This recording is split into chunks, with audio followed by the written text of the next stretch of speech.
Fala galera, tudo bem com vocês? Para quem não me conhece, prazer, Gabriel Silva. Para quem já me conhece, prazer também.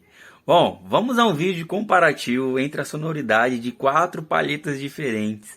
Eu gostaria que, se possível, você deixasse aí nos comentários aí qual palheta você mais gosta, tá? Após ouvir as quatro. Vamos lá!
Bom, gente, esse é o tipo de vídeo que de verdade,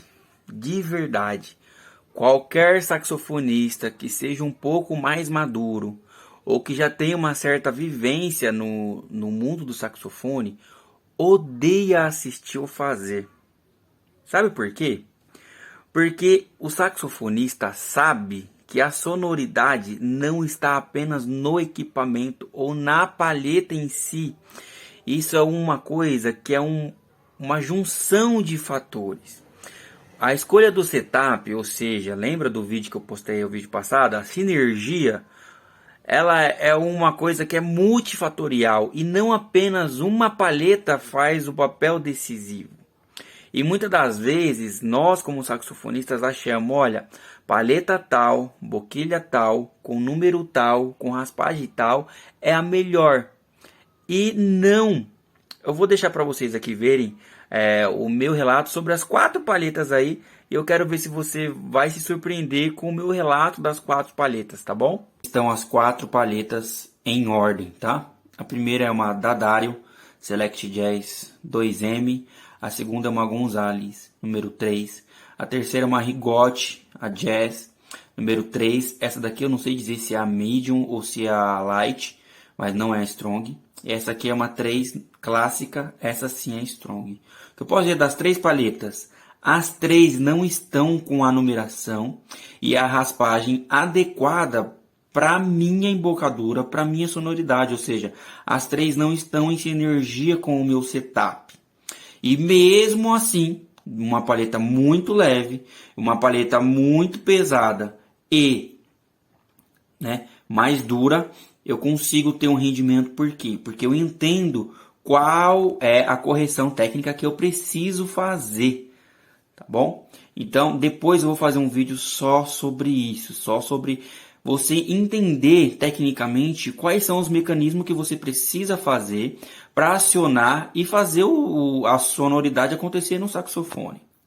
Eu só gostaria de deixar claro aqui o seguinte, tá? Esse vídeo não tem o caráter de querer criticar determinada marca ou modelo ou numeração de palheta ou qualquer tipo de setup, tá? De equipamento para saxofonista.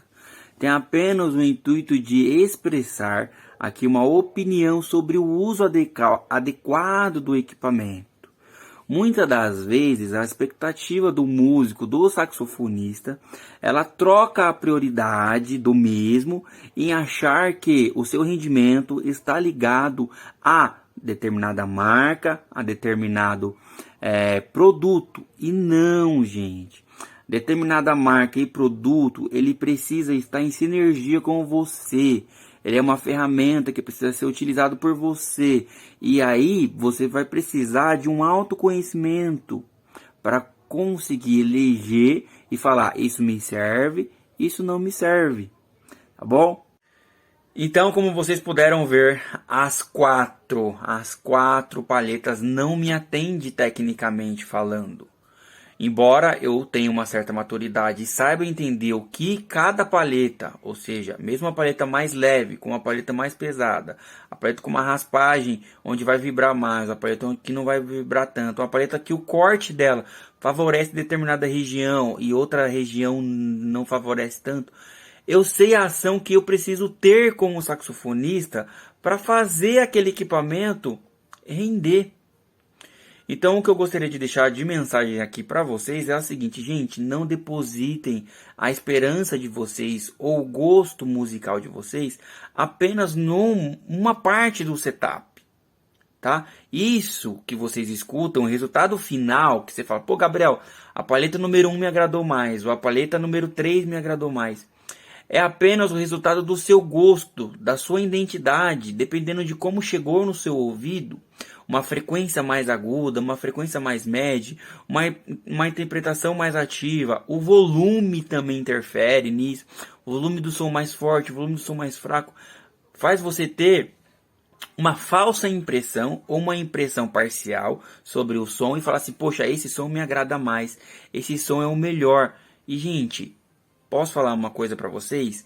Mesmo que você saiba que aquele som te agrada mais, saiba que ele acontece por uma série de fatores, não é apenas pela palheta.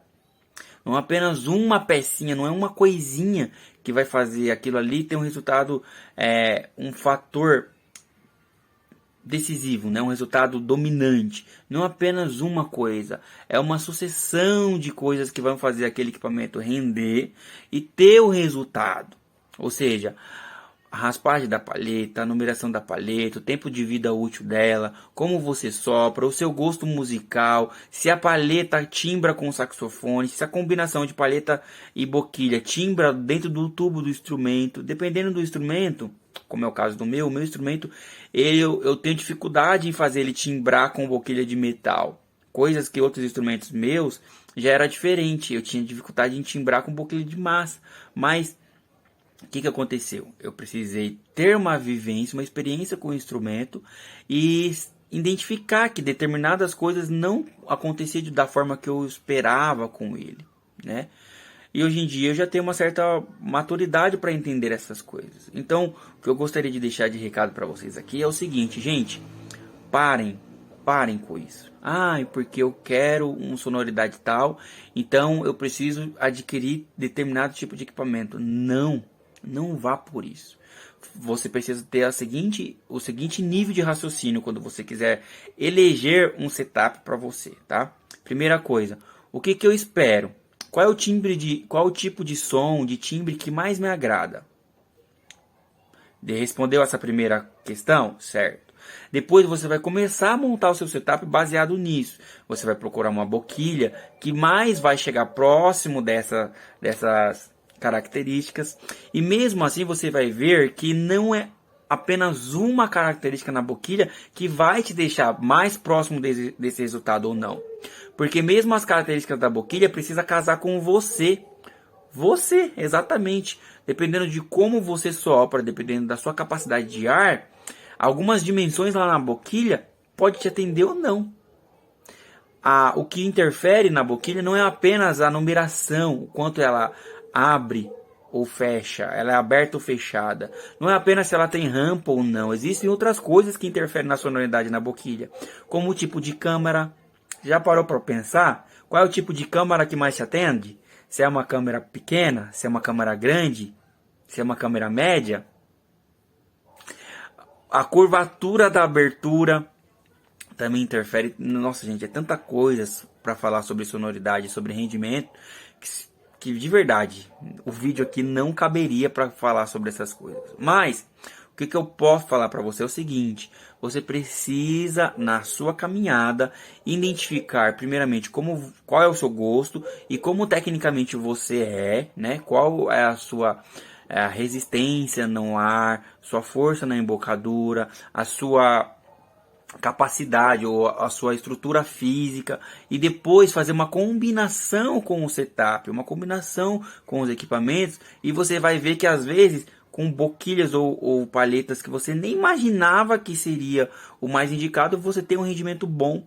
E às vezes você vai ver que você vai gastar dinheiro com boquilhas e depois você fala, cara, essa daqui eu gastei meu dinheiro certo porque, meu, essa boquilha é maravilhosa, ela é feita assim, ela é feita assada.